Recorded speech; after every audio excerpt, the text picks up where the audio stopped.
Qué orgullo darle la bienvenida a un hombre que le digo, qué afortunado eres por el puesto que hoy tienes, mi querido Jesús González Schmal, titular de la autoridad del Centro Histórico de la Ciudad de México.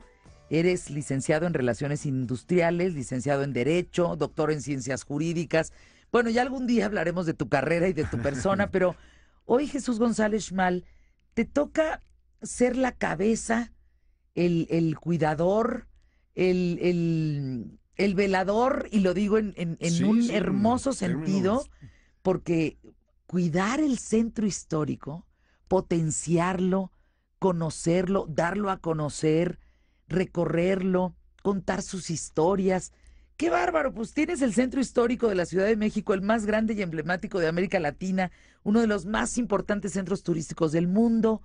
Bueno, es un principal destino turístico cultural en México. Si yo te digo a ti, Jesús González Schmal, Centro Histórico de la Ciudad de México, ¿qué sientes? Bien, bien dices, Fernanda, es un privilegio como mexicano ser el custodio, el, la recepción de lo que es este tesoro nacional. Y que siento inmediatamente una emoción muy honda en cuanto que estoy justamente en el manantial, en el origen de nuestra cultura. Y que somos efectivamente los mexicanos privilegiados en cuanto que tenemos, como tú bien lo has dicho, el centro histórico más importante de América, y yo diría que el tercero en el mundo, pero sobre todo este centro histórico que se le dice el centro histórico de la Ciudad de México. Yo, desde que estoy como responsable de él, he dicho que es el centro histórico de la nación en la Ciudad de México. Ah, ¿Por qué? Porque de aquí parte nuestra identidad nacional, de aquí nacimos. En este sitio exactamente donde, enfrente de donde están, por cierto, déjame presumirte mis oficinas, está precisamente el Templo Mayor de lo que fue la México Tenochtitlan. Y en ese sitio emergió pues el México que conocemos. 2 siglos y medio antes de la colonia, antes de la conocida conquista, pues ahí se desarrolló una civilización tan importante como la que se dio después de la conquista, la Nueva España. ¿Por qué? Porque también el Imperio Mexica agrupó a muchas culturas que estaban diseminadas alrededor del valle, incluso en espacios mucho más lejanos, e hizo un sincretismo exactamente como después lo hizo en la colonia la Nueva España con las culturas autóctonas. De modo que estar en el centro histórico de la nación es estar precisamente en ese lugar donde, bueno, tú conoces la leyenda de las 7 tribus de Aztlán, donde llegaron precisamente las tribus de Aztlán y encontraron. cuéntanos. A ver, Bueno, no demos por hecho, Jesús, que no sabemos la historia, ¿te parece? me parece muy Cuéntanos, bien. porque fíjate, hay gente en el país y en otros países que nos escuchan y que a ellos, como a mí, si ya no sabemos la historia, es una bendición recorrerla. Y si no la sabemos, es una bendición aprenderla. Entonces, cuando hablamos del centro histórico de la nación en la Ciudad de México, ¿cuál es la historia de ese lugar? ¿Por dónde empezó? ¿Por qué dices que ahí están nuestras raíces? ¿Por qué te digo ahí que están los tesoros culturales más apreciados de la nación, las joyas, digamos, de la arquitectura? Todo lo que es México, nuestra identidad está ahí. ¿Por qué? Bueno, porque en efecto, en ese sitio específicamente, lo que hoy conocemos como el centro histórico, cuyos vestigios, cuyos edificios han aflorado, porque esto es lo primero que debemos entender.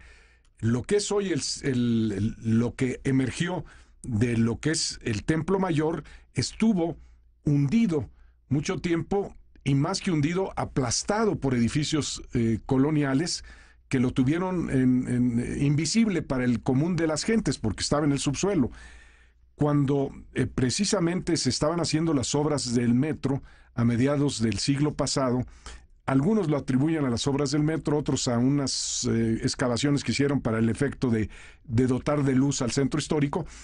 Entonces se dieron cuenta que ahí había vestigios y empezaron a hurgar el maestro Matos Moctezuma y desde luego Gamio, y se dieron cuenta que había toda una ciudad abajo de esos edificios en lo que hoy es la calle de Argentina, que fue la calle del reloj en tiempos de la colonia.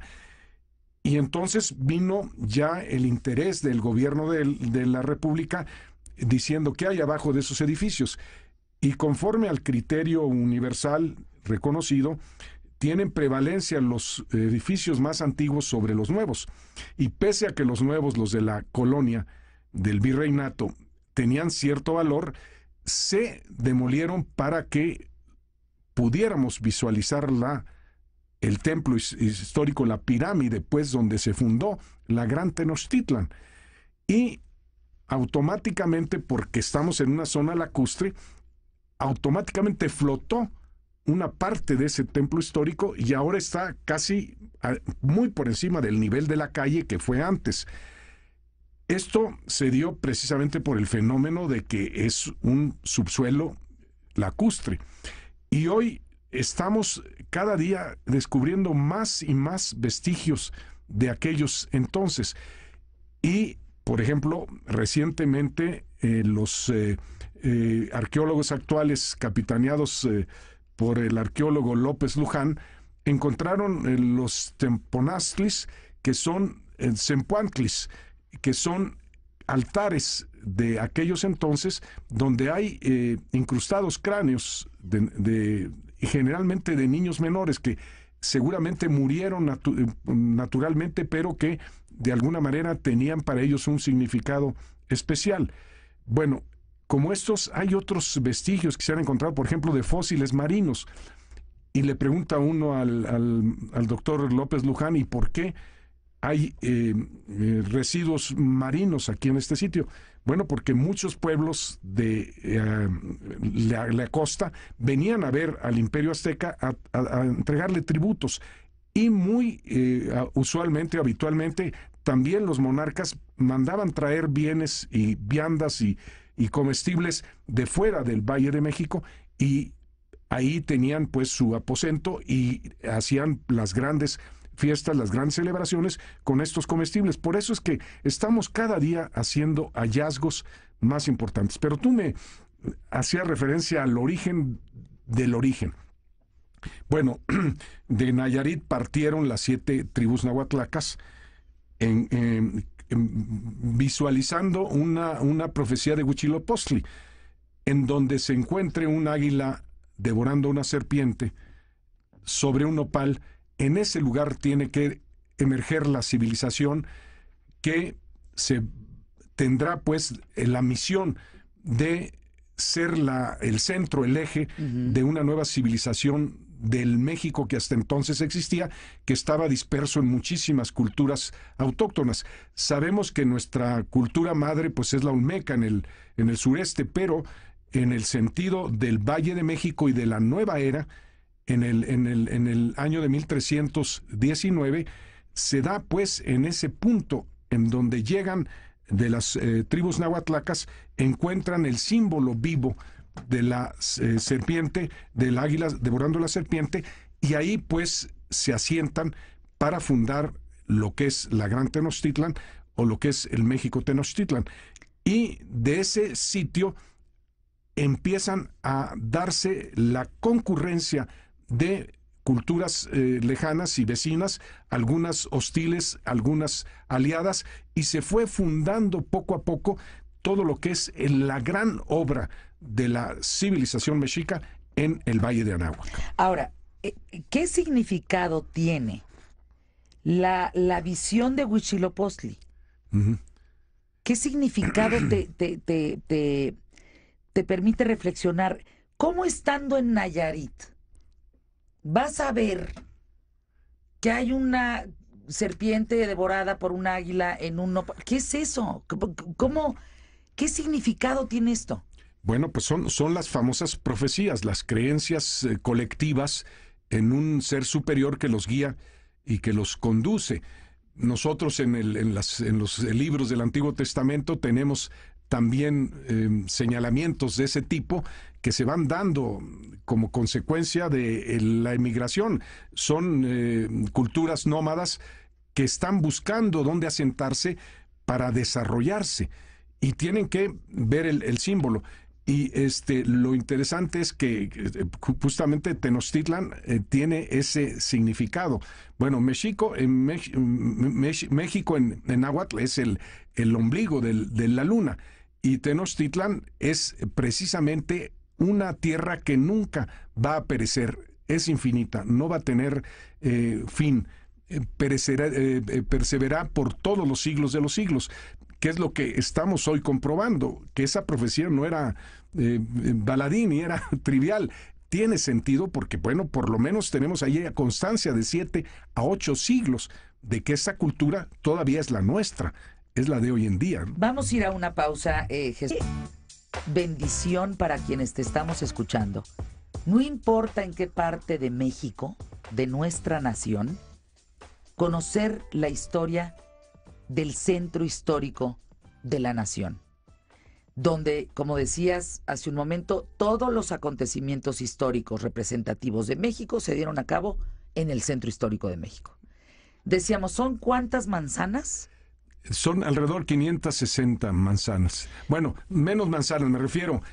Hay 2.500 edificios del siglo XVI al siglo XIX catalogados. O sea, históricos, monumentos. En todos los barrios. En todos los barrios. El barrio San Miguel, sí, el de Miscalco, el de ¿qué es? Peralvillo, claro. San Juan.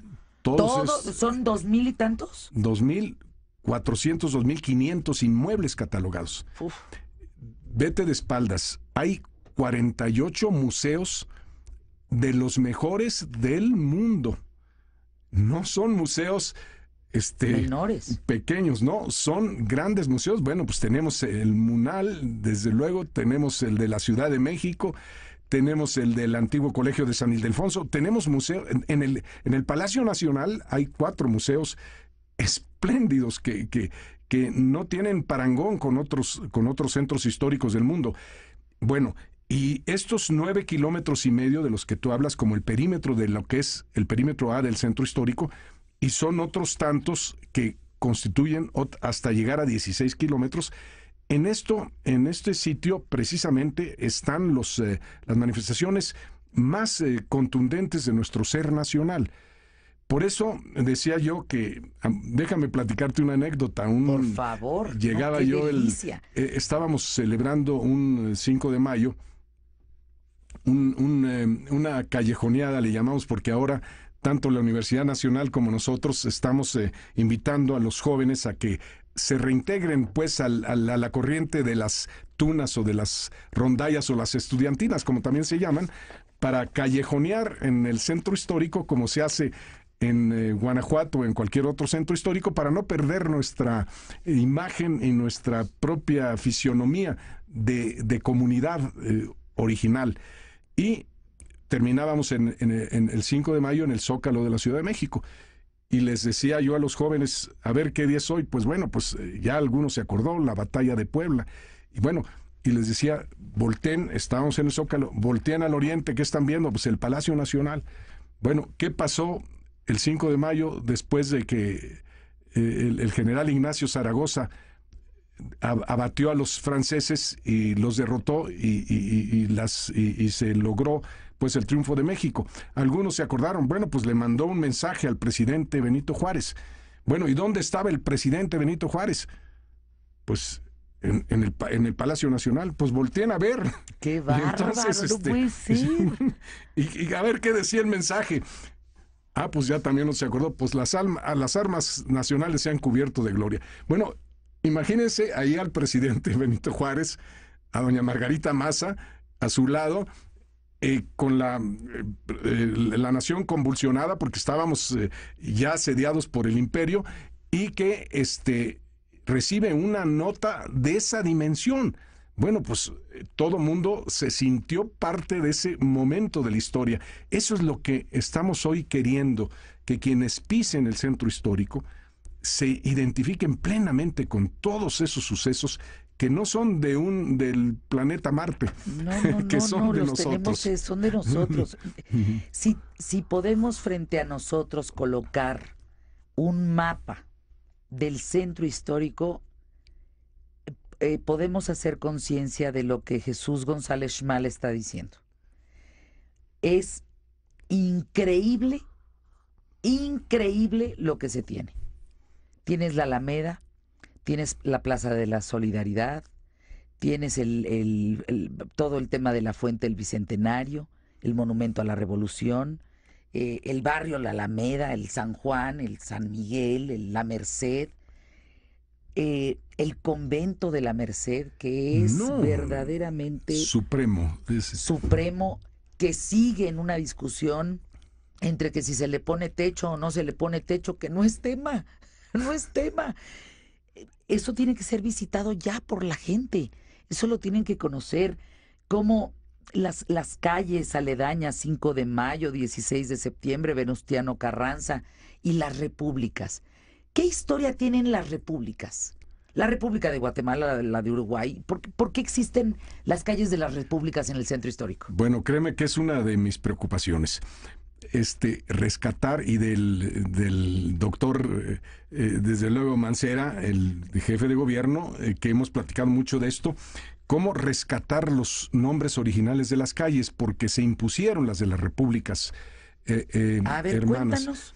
Hay dos versiones. Bueno, desde luego, el reconocimiento que nuestros hermanos latinoamericanos le hicieron al gobierno de Venustiano Carranza en la revolución, que estábamos aislados, los Estados Unidos no habían todavía reconocido el gobierno constitucionalista, y él fue un gesto de correspondencia a los países latinoamericanos, de poner a las calles citadinas. Hay otra versión que es ya en la época del maestro José Vasconcelos, que ya te acuerdas de su raza cósmica, del sentido latinoamericanista, de la hermandad con todos los pueblos de nuestra propio origen, que también van a influir en esta adopción de estos nombres. Lo que queremos es que, si bien no se pierdan estos nombres oficiales, se rescaten los originales. Ahí, por ejemplo, donde si tú caminas por Argentina, es la calle del reloj. Si tú caminas por Allende, es la calle del factor. Si tú, bueno, la única de Brasil, de la calle de Brasil, esa fue, si no, bueno, Madero fue Plateros, San Francisco, déjame o la ver de Brasil. Chile. Es que todos tenían todos tienen nombres que originales, no eran esos. Evidente. La que sí se conserva es fíjate, la de Donceles, que es el masculino de doncellas, ¿no? Y se habla pues de la costumbrismo virreinal, de que salían los jóvenes muy ataviados a buscar a sus doncellas, pero en general se perdieron esos nombres originales. Ha habido muchos intentos hay en algunos de ellos señalamientos de cuál fue el nombre original, pero tenemos que destacarlo más. Pero fíjate que tocas un punto muy sensible. Yo me he puesto a pensar, incluso retrotrayéndome, cuando de niño iba, o de muchacho, de escolar, al centro histórico, y caminaba yo por Argentina o por Bolivia, y pues no me decía nada. No, pues digo, Entonces, con el cariño que tenemos y la hermandad con nuestra república. Pues sí. Digo, con nuestras repúblicas hermanas, pero claro, pues no. ¿No? En cambio, si el niño, el estudiante, el escolar que va a ese sitio y ve los nombres originales y los acontecimientos que ahí ocurrieron, es otra percepción muy distinta. A veces, por ejemplo, he sentido que la historia se nos hace aburrido por eso, porque no hay una conexión personal con un pasado, y también se atiborran de fechas, pero no se viven presencialmente en los lugares donde ocurrieron las cosas.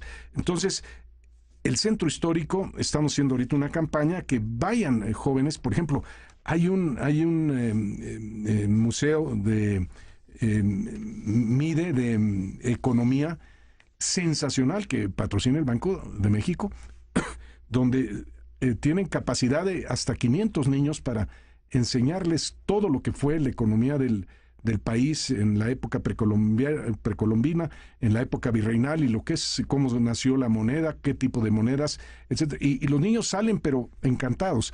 Nosotros necesitamos hacer más ejercicios para vivenciales, para que la historia no les sea pesada a los menores. Jesús, me recuerdas una historia, Jesús González Schmal, en donde un grupo de niños de una escuela fueron llevados al centro histórico y al verlo dijeron: ¡qué barbaridad! Esto es una belleza, esto es magnífico, esto es precioso. ¿A qué hora vamos a regresar a la Ciudad de México? Es sensacional. Hay ¿sí? niños que no saben que este centro histórico está dentro de la Ciudad de México. Piensan que tienen que agarrar muchas horas de carretera. Sí. Que dentro de la propia ciudad donde viven no conocen el centro histórico. Yo invito a la gente que nos escucha, Jesús González Schmal, a que por favor sea un plan con sus hijos los fines de semana. Que conozcan el centro histórico, que lo caminen, que lo huelan, que conozcan la Merced, que vayan a las iglesias, que vayan a esas cuadras, manzanas que hay a la redonda, que visiten la Plaza de la Solidaridad, que vayan a las Vizcaínas, que vayan a la Pulquería La Risa, que vayan a tantos lugares, porque si nosotros nos ubicamos en el centro histórico, como bien lo dijiste, vamos a poder encontrar nuestras raíces. Ahí está todo de México, ahí está. Ahí es donde te sientes que perteneces a ese pasado, que no es de otros, que es tuyo, que es de tus ascendientes. El Mercado de San Juan. Mercado de San Juan. Además, de veras, desde el punto de vista, déjame hacerte un comercial, desde el punto de vista económico, ir a comprar al centro histórico es ver toda la variedad de artículos manufacturados, casi todos de manufactura nacional, que puedes comprar en la Lagunilla, en muebles, en vestidos de novia, de quinceañeras, zapatos, no se diga libros, toda clase de restaurantes de todos los niveles y toda clase de actos culturales cada fin de semana, porque hay representaciones teatrales. Déjame platicarte, por ejemplo, ahorita estamos presentando el Don Juan Tenorio en Santo Domingo y en el Palacio Nacional. Son ingresos gratuitos. Una compañía de arte novohispano, el Fénix Novohispano, hace representaciones de obras clásicas de la Nueva España, y hay otros que hacen incluso precolombinas. Vamos a una pausa, Jesús González Schmal. Entra en Centro Histórico de la Ciudad de México o Centro Histórico de la Nación en la Ciudad de México. Es un patrimonio mundial. Créanme, amigos de la República, gente que nos escucha en otras partes del mundo. Si ustedes vienen a nuestra nación, a México, si ustedes vienen a la Ciudad de México, visiten el Centro Histórico. Ustedes necesitan por lo menos 15 días para conocer esto.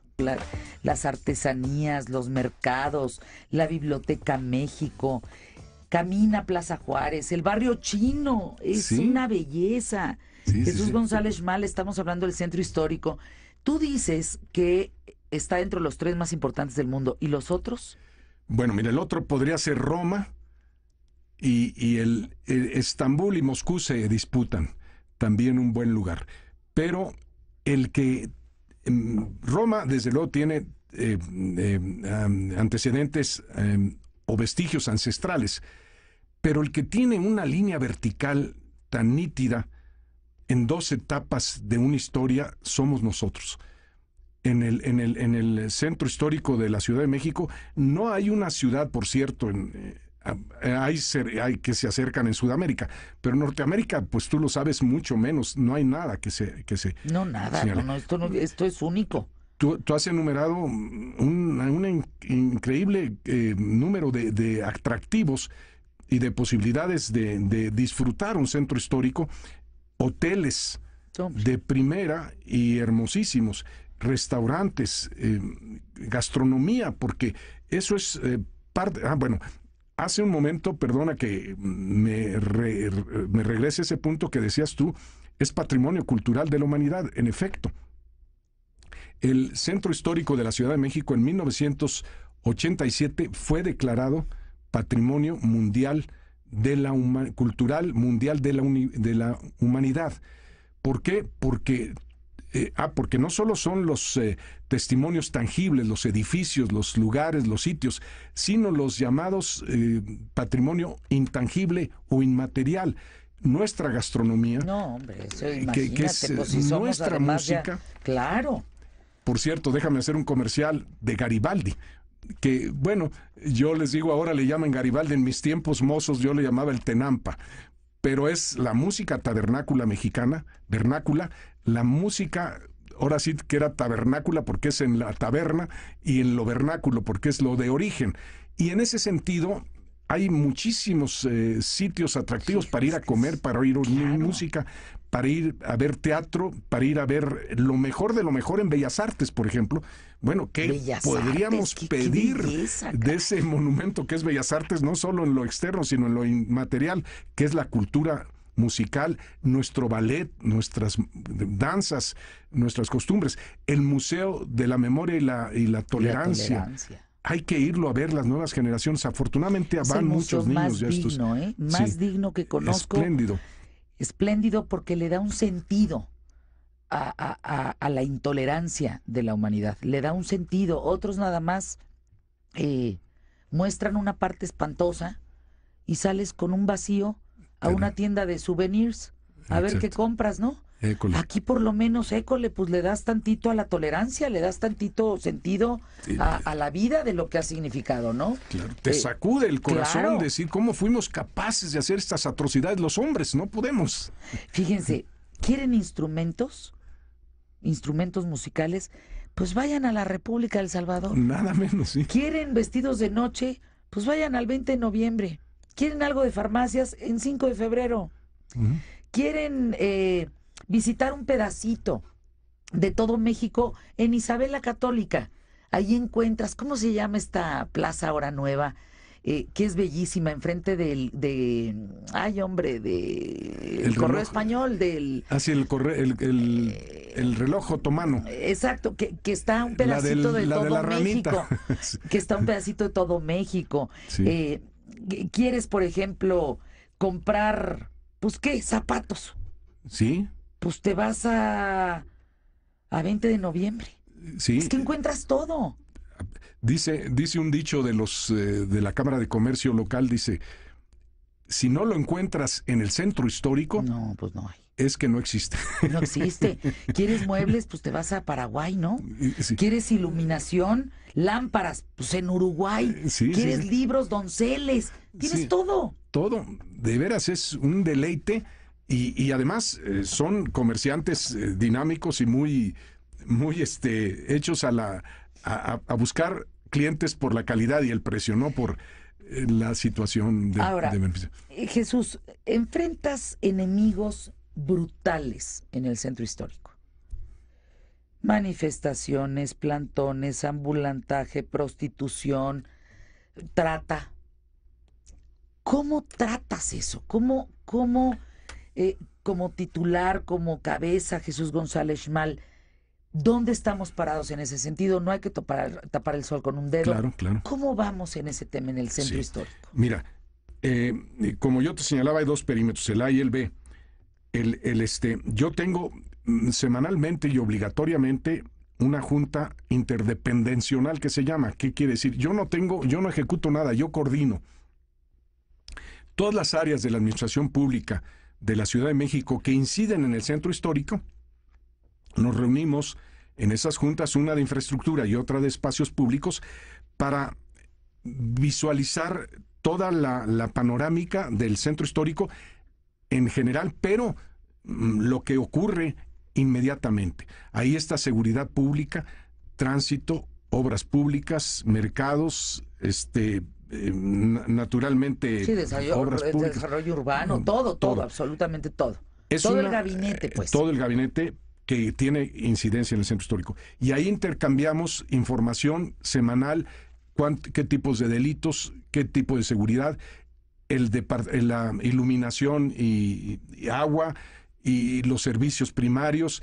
Todo esto estamos constantemente oyendo a los gremios hoteleros, comerciantes, a los vecinos, que son pocos, que quisiésemos que fuesen más, son pocos en el sentido de la capacidad del centro histórico, y con ellos estamos intercambiando información para tomar medidas inmediatas, es decir, que no se queden como proyectos.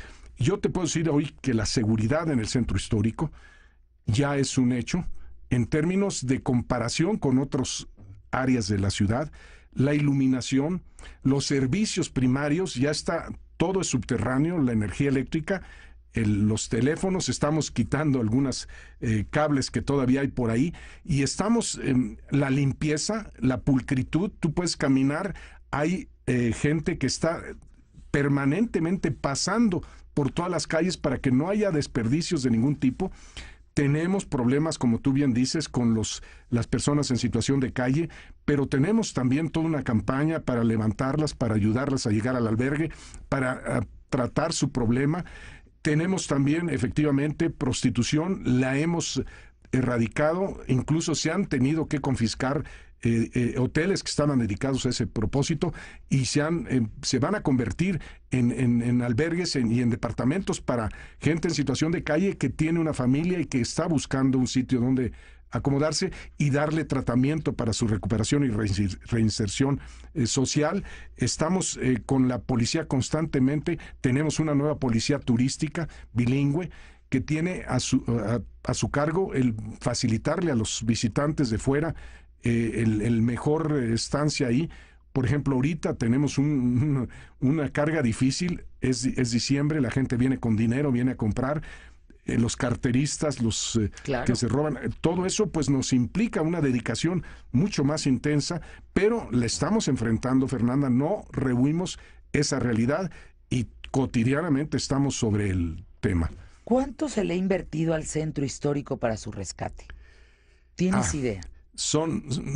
No tengo idea, pero yo creo que sí llegamos en los tiempos de 1987 a la fecha declarado Patrimonio de la Humanidad, pues yo creo que sí nos ha costado $500 millón de pesos fácilmente a los mexicanos, y no alcanzan los recursos porque hay muchas obras arquitectónicas que quisiéramos tener recursos para mantenerlas, para hacerlas, para rescatarlas, porque hay muchas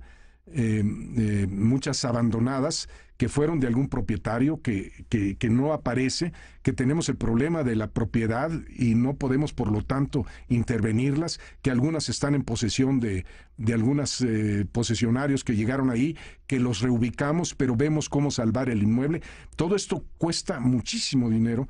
Estamos asociándonos con un programa también con iniciativa privada, como lo ha habido, y se ha logrado mucho, pero caray, todavía hay mucho que avanzar. Viene a mi mente la Fundación Slim, ¿no? El aporte que ha hecho importantísimo al tema del centro histórico. Ese fue un pivote. El grupo Carso fue el primero que habló de un fideicomiso privado que empezó a rescatar. Fíjate que yo ahí sentí, Jesús, o más, no sentí, ahí vi que empezaba a funcionar. Sí. A partir razón. de Fundación Slim, lo digo de verdad con enorme reconocimiento, porque también hay que decirlo, ahí sentí que las cosas iban por buen camino en función de lo que se podía convertir todo ese corredor. Corredor para vivir, corredor para regresar a las vecindades, corredor para comer, corredor para disfrutar entretenimiento, para la cultura, para el arte. Ahí empecé a ver como la lucecita verde. Sí, tenemos que ser auténticos. Ese fue el pivote, ese fue el detonador de un fideicomiso que promovió justamente la Fundación Carlos Slim y que tiene todavía muchas obras en el sentido de apoyo al desarrollo vecinal, y que ahora ya, si bien tenemos un fideicomiso público, no obstante, hay que reconocer que ese fue el principio. El principio, ¿no? Vamos a una pausa, regresamos con Jesús González Schmal, titular de la Autoridad del Centro Histórico de la Nación en la Ciudad de México, licenciado en Relaciones Industriales, en Derecho y doctor en Ciencias Jurídicas. De ser titular de la Autoridad del Centro Histórico de la Ciudad de México, Bueno, este es un nombramiento que decide el jefe de gobierno, en este caso el doctor Miguel Ángel Mancera. Me invitó a mí, yo lo conozco por razones de la Facultad de Derecho, él fue un prestigiado maestro que después fue procurador, y que sabía pues mis inclinaciones por la historia en cuanto yo di también conferencias sobre historia del derecho, y me invitó. Ahorita pues sería exclusivamente el periodo que falta para concluir el sexenio del doctor Mancera. Pero todo está cimentado. ¿Por qué? Porque no es un organismo que dependa solo de quien esté a cargo de la jefatura. Eso es importante, porque si no, no hay continuidad. Claro. Hay un acuerdo con la UNESCO que nos obliga a tener un plan quinquenal que se llama Manejo Integral del Centro Histórico, que tiene, por lo tanto, objetivos muy claros de repoblación, de rescate y mantenimiento de edificios públicos, de recobrar espacios públicos, de hacer, pues, custodia de los valores tradicionales, tanto materiales como inmateriales. Entonces, aquí es la única organización que tiene ese anclaje. Por el lado nacional es una política de Estado del jefe de gobierno, pero por el lado internacional es un tratado firmado por México para conservar el centro histórico como patrimonio mundial de la humanidad. O sea, no hay manera de cambiar eso. No hay manera de cambiarlo. Esté quien esté en mi cargo, tiene esa responsabilidad. Ahora, viene renovación, ya lo empecé a ver, de puestos de periódicos en este recorrido que hicimos recientemente, periódicos y revistas en el centro de la Ciudad de México, veo renovación en calles, infinitamente menos ambulantaje, se puede caminar de día, caminar de noche. ¿Qué proyectos vienen contundentes para el centro histórico? ¿Va a ser peatonal solamente? Toda la tendencia va a ser esa. Es posible que el año que entra ya estemos pensando en la peatonalización, es decir, más bien ejecutando la peatonalización de el Zócalo. Es impresionante lo que vamos a ganar por cuanto a otra vez la conexión nuestra con el pasado, en el presente, con ver esa inmensa plaza. También es la tercera en el mundo, de tamaño, que nos va a permitir integrarnos, hacer comunidad. Ya se rescató, como tú sabes, la Plaza de Seminario. Hay una calle peatonal, un corredor peatonal que yo ¿Moneda? le llamo Mexica, no, lo que era el Reloxo o Argentina, que va a pasar por encima, es decir, a un lado del Templo Mayor. Y ya se está abriendo ese corredor peatonal. Hay otro que es Corregidora, del Zócalo hasta el Palacio de San Lázaro, es decir, al Palacio Legislativo. Todas esas son peatonales y acaso mixtas en el sentido de que solo se le da acceso a los que tienen estacionamiento dentro de la cuadra que se está peatonalizando. Y bueno, empezamos Regina, desde luego, San Jerónimo, no se diga Madero, el San Francisco está peatonalizado, 16 de septiembre, pero la tendencia es efectivamente suprimir los transportes vehiculares y hacerlo el dominio del peatón. Y de esta suerte también utilizar un nuevo mecanismo de transporte para quienes no puedan caminar tanto, como es lo que hoy se conoce como la bicitaxi, pero hay otros, se están desarrollando un bicitaxi, pero de impulsora con energía de solar, para que pueda transitar por el centro histórico. Trenecito. Pues sí, un trenecito. Sería bien un trenecito. En todas las ciudades del mundo, claro, te subes al trenecito. Digo, entiendo el turibús, entiendo el trabajo del turibús, pero qué bonito dar una vuelta en trenecito por todo el centro histórico. Yo creo que todas esas modalidades se van a tener que adoptar. Ya estamos muy avanzados. El año que entra, como te digo, la posibilidad ya que del Zócalo se convierte. ¿Y qué otros proyectos me decías?